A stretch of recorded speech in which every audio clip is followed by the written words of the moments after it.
In order to draw this locus of point P as it moves to point P1, as the line rotates anti-clockwise, first step is to draw the given line and indicate point P and P1 on it. Once that is done, the next step would be to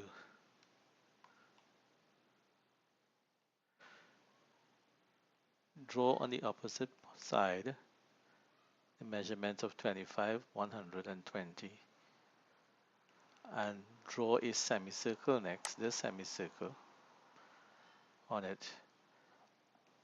After you finish that, divide this semicircle into 12 equal parts. The angle for the division would be 15 degrees here.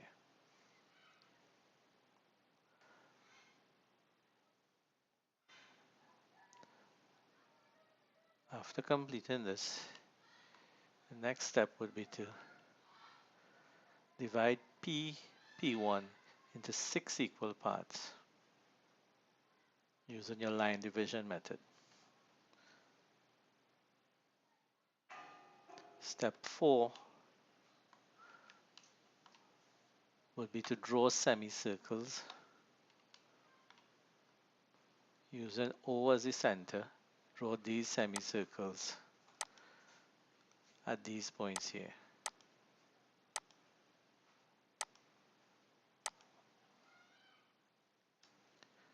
You will form this gridded pattern underneath here now. Once you've finished this, fifth point step is to plot these points accordingly, starting at P, and each of the boxes going to the opposite diagonal.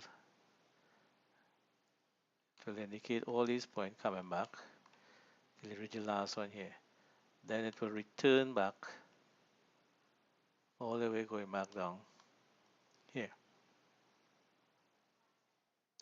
This curve will be the locus of point P as it moves from point P to P1 and back to P again.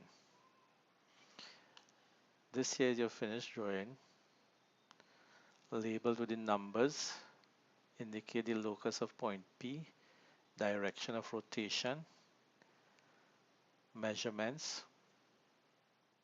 All these things have to be placed on your drawing. Now, the finished product or the finished work, you must put it on a sheet.